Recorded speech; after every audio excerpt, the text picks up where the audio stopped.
Well, we are live, Sean. It is game number 1 here on the final day of TSL4. I want to thank everyone who has followed along this journey throughout the competition. And again, I'm happy to be here.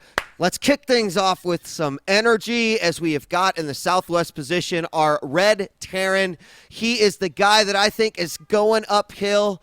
And how far can he climb? It is the teamless Sting.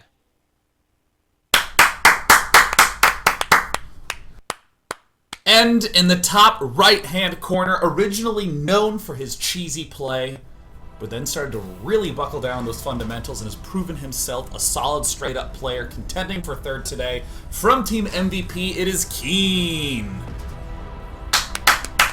Oh my God, Keen, I love your gifts. You're so amazing. He really does have the greatest celebrations in all of StarCraft 2. Am I overstating it? I'm not entirely positive if I am, but I still trust that that's at least reasonably accurate. Meanwhile, down in the top bottom left-hand corner, it looks like Sting is proceeding with a little bit of standard style ultra-fast command center, which I think is a fairly reasonable choice, but interestingly, Keen is going to be the one going for the fast gas. Looks like we had a temporary loss of our good friend Marcus DJ Wheat Graham, but that's alright. That's why we have me, the contingency caster, here to make sure things stay on track. We ordinarily wouldn't really pin Keen as being the guy to go for fast gas. That's much more of a Sting style play, but I'm liking the fact that Sting is going for this early two-base play. Knowing Sting, he's not going to be going economic focus. He's not going to be going for the faster third. He's not going to be going for a little defense. He looks, in all his past games, like a player who likes to go for a fast push. So I anticipate that he'll probably do some very fast 3 racks tank medevac push, really try to pressure into MVP Keen's main. You know, if I wanted to just point out one formation, let's head to the base of MVP Keen and look at that back smoke where we see MVP Keen now planting down his factory. That back smoky area is certainly where Sting's going to be putting on a lot of pressure. And Sting, per usual, opening up with a relatively fast double barracks play. And double barracks is kind of like what you need to do if you are going to be going this early expand route. It's pretty typical. You just really can't proxy 2 racks or anything. Unless, of course, you have the good reads on your opponent. Sting now following it on up with his own early orbital command, the double orbital command. Of course, noticing that he has not built a second supply depot yet. He's relying on that command center. This allows him to get his double gas up at 20 supply as he is doing. So he'll be able to do kind of a fast follow-up. Meanwhile, it looks like Keen doing what I like to call the money poke. Actually, I use the term money pretty much whenever I feel free to, so this, regardless, is a money poke. He's going to put pressure on Sting, make sure Sting doesn't do a kind of a common move, which is to build 3 Marines and then halt. Looks like Sting is continuing along. Keen is starting to get ready. Out of this 1 starport, it's pretty certain that he is going to be going for a medevac. This bolsters the strength of this push quite a lot. He'll end up with around 3 Hellions, around 8 Marines, and he'll be able to shove right into the main base. Looks like Sting is just now building his factory. Just now starting the bunker. Ooh, the window's kind of starting to close for the ground angle, and now he's starting to move up, leading with the SCV, trying to find out if he can get to this right side and kill off these Marines, but it looks like, nope, not exactly going to work out too well. It's going to be somewhat of an even exchange. Sting will be getting the upper hand of this, even though in that unit's lost tab it's identical. Keep in mind, Sting has an extra expansion. So nice micromanagement with 2 SCVs. Look at that nice control by Sting. Loving it, loving it. Doing his best to put everything back up. But wow, Keen managing to get that Hellion up at just the right time. Starting to move up into the main base. Uh-oh. Oh, Sting! Sting got greedy. He went for a reactor on the barracks. That's why his Marine count was so low. Wait a minute. Sting playing a very bold, greedy emphasis. I can't believe he thought he could get away with getting a reactor when he was under that sort of pressure. But indeed, he's now going to be able to make those Marines 2 at a time. This Corporal Hellion on the left side racks up 5 kills before he finally dies. And in the workers lost tab, we see 9 is the count. 9 workers have been killed off by Keen. Keen doing an economic follow-up, getting his command center. No second gas for Keen, but here's the big drop for Keen. This is the money pressure that he wanted to do for oh so long. Some pretty good control there by Keen, lifting and landing as he can best do so. But eventually Sting's going to repel. Now in that unit station, I do see that they're both dead even in the worker count. Of course, this would favor Sting if Sting were not supply blocked. Sting now going to be able to slowly get ahead. And of course, Tech Lab on the starport might be putting on a little bit of Banshee pressure, but oftentimes this play will be used to swap the factory out. In the meantime, Keen's doing his usual thing, putting pressure on, and wow, look at that, going for Cloak right away. This is a very not Keen-esque move. This is... what a wild play. I really like that. And it looks like we have El Dr. Wheat has returned. Hey, I'm really sorry about that. I'm not sure what happened. Tripped over a wire or something. But I was keeping up with the game the entire time, and it looked like Keen actually did a good amount of damage there at the front. I was a bit surprised that Sting was a little careless and all that.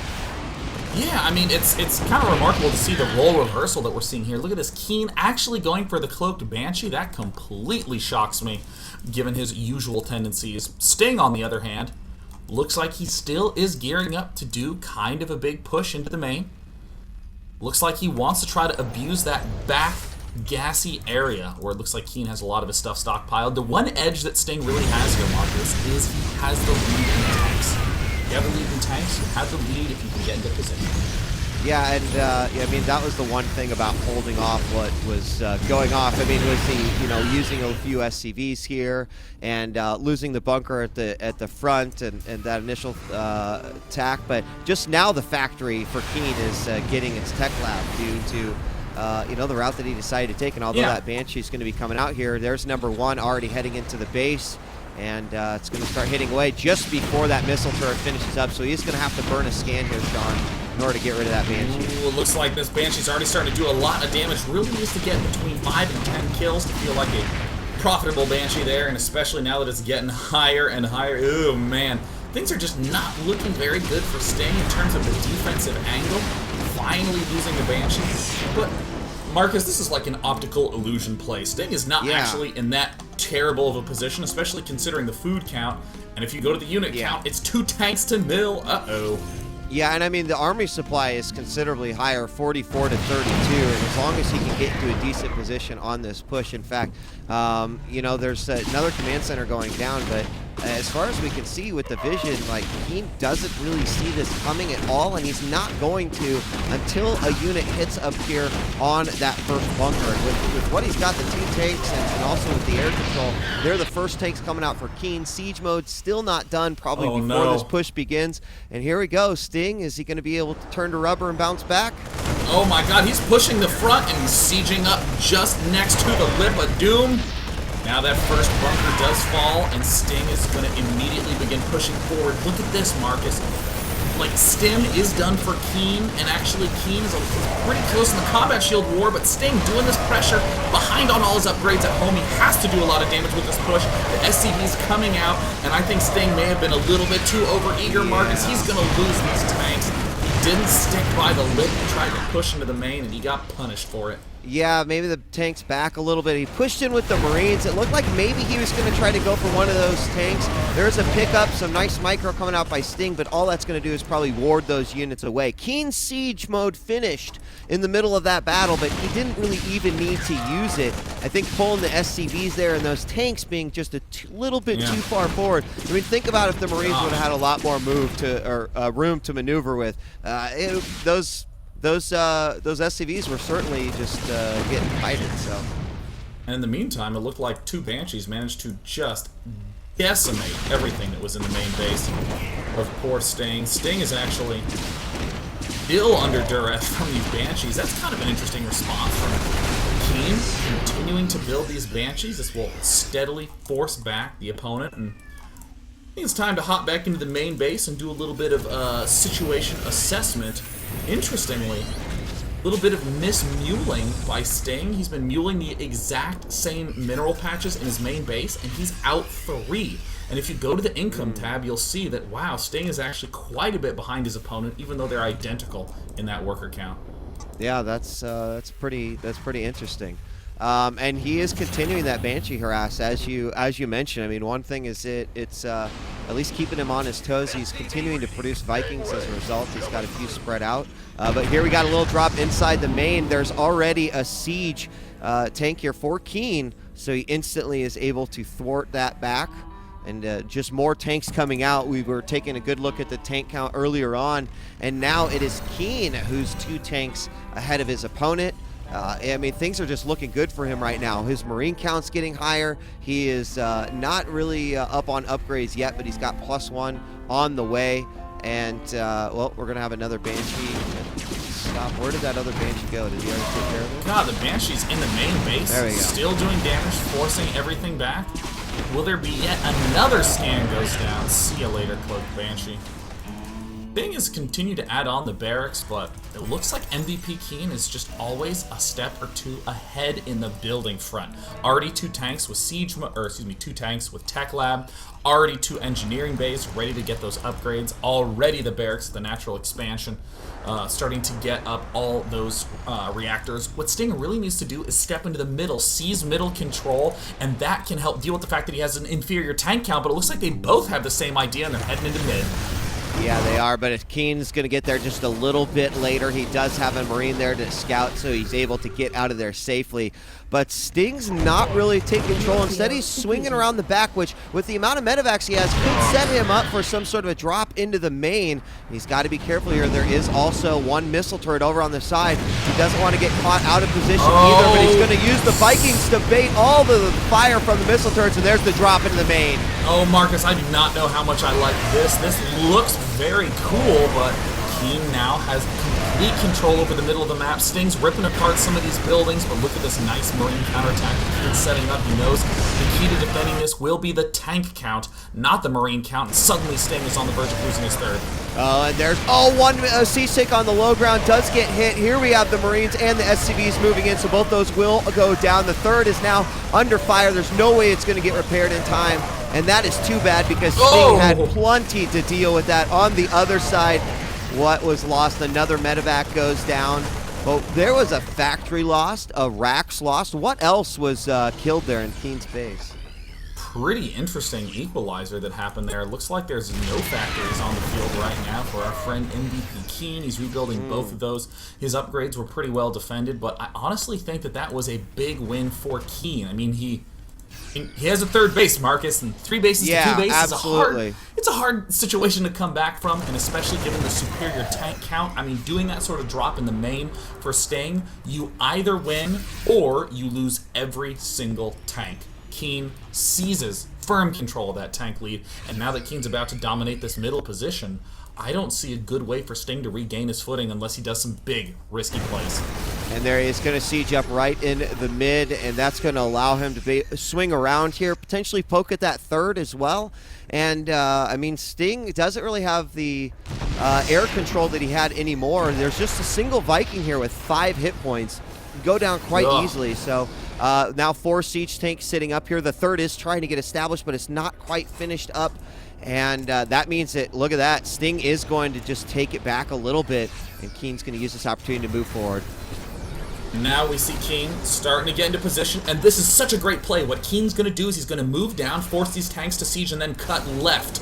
This is a great common play in TVT. The tanks are sieged, defending the 3rd base. Keen was never going to go there in the first place. He's going to go straight to the main, and now Sting realizes it, and Sting realizes he has to get into position fast. Keen now getting to siege up by that back lip. Sting trying to micro back, and whoo!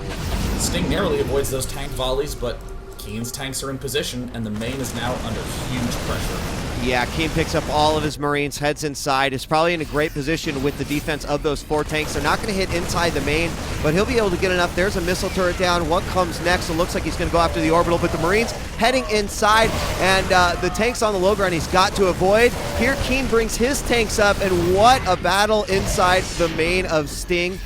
Very meticulous. Keen is not going to press his luck, however, Sean, Yeah. and he immediately loads up and gets out of there. See, I like that.